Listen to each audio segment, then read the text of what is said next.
I'll always think of Bob Costas as a baseball guy first. Maybe that's a generational thing.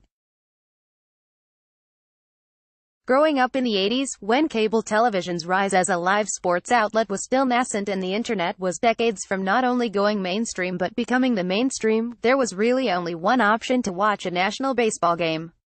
You tuned into NBC on Saturday afternoons. Vince Scully and Joe Garagiola would be at one impossibly appealing locale, probably sunlit Dodger Stadium, or so it always seemed.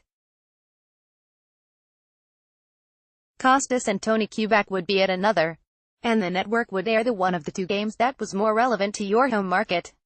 It was great. Oh, being a baseball fan wasn't better than it is now, with the ability to watch all 162 Red Sox games on an ESN or nationally, or pretty much any out-of-market game you want where you want on the device of choice. But it was great for the time, in part because all four broadcasters were exceptional. Especially, it seemed to my teenage self, the congenial Costas whose informed enthusiasm was felt like the way baseball was meant to be called. Costas isn't just a baseball guy, of course.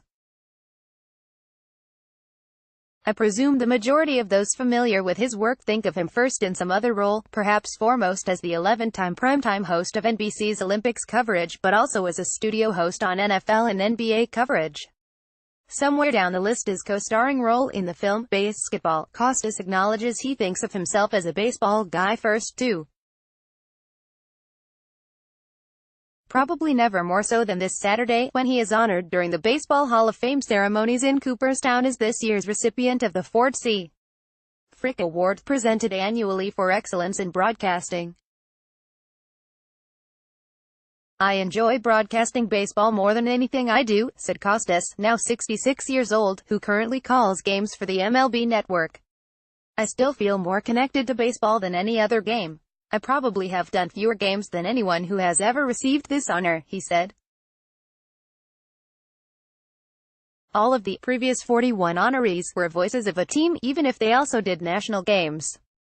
I've probably done between the two stretches at NBC in the 80s and 90s and now this stretch at MLB Network, maybe 500 games, right around 500. Which is basically 3 seasons.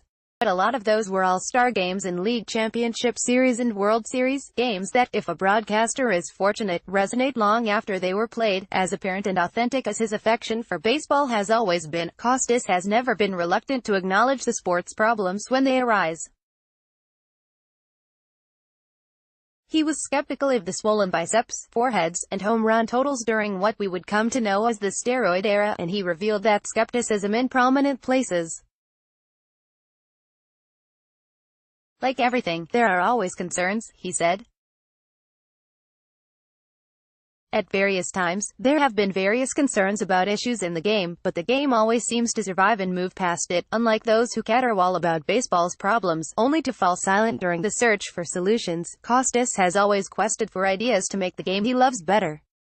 His book Fairball, A Fan's Case for Baseball, published in 2001, made a smart and detailed plea for revenue sharing among franchises years before it became a reality. But there was romanticism to be found too. He made an impassioned argument for more daytime World Series games, a lovely notion that has about the same likelihood of happening as the Red Sox firing Alex Cora tomorrow and replacing him with Bobby Valentine. He also outright loathed the implementation of the one-team wild card, which robbed the suspense from pennant races in instances when both teams were going to make the postseason anyway.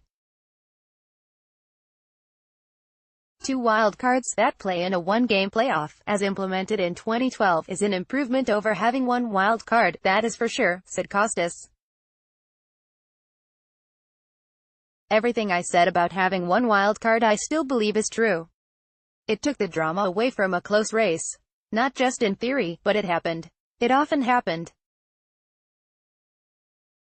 Contenders could go head-to-head at the end of the season and it scarcely mattered who won. Costas is reminded that this happened with the 2005 Red Sox, who finished tied with the Yankees at 95-67 in the AL East.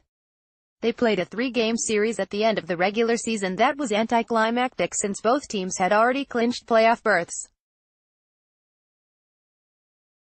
Exactly, and in previous years it would have been the height of baseball drama, he said. So on the one hand, you take the drama away when it's close. And on the other hand, you take the justice away, when some team finishes 10 games ahead and turns around has to play best of 5 on equal footing, since there was no handicap for being the wild card. By putting the second wild card in, they've really put a premium on finishing first, but he sees a way that could even be better. Why not make the wild card best 2 of 3, he said. It wouldn't take long enough for the team with the best record, the opponent for the wild card winner in the next round, to get rusty. But it would be long enough for it to get rested and ready. That wouldn't make it impossible for the wild card winner to win in the next round. But it makes it appropriately more difficult. The purist in me says that's the best way to go. But the person who understands the entertainment and the drama and what the fans want understands there's something to be said for the single-game playoff. All things considered, it's a giant step forward. One place where Major League Baseball is stuck in its tracks is in marketing its superstars.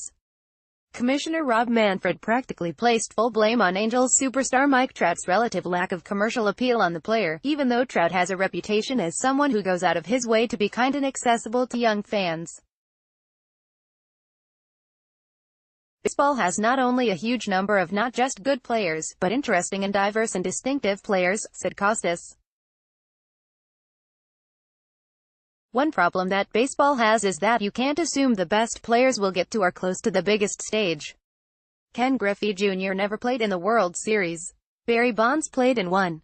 Mike Trout has played in 3 playoff games, 1 series, and goodbye. Forget about LeBron James or Steph Curry level fame. There are probably players in the NBA who are not all-league who are better known nationally than Mike Trout. That's not baseball's fault. That's the nature of the game. There are sensible ideas that you and I have both thought about to perhaps make baseball better, or give it broader appeal. But I don't want to make it sound like here's a litany of my complaints about baseball. Every time I walk into a ballpark, I feel happy about it. Every time I turn on the MLB network and see people talking about baseball, I'm engaged. My love for the game is no less. It doesn't wane.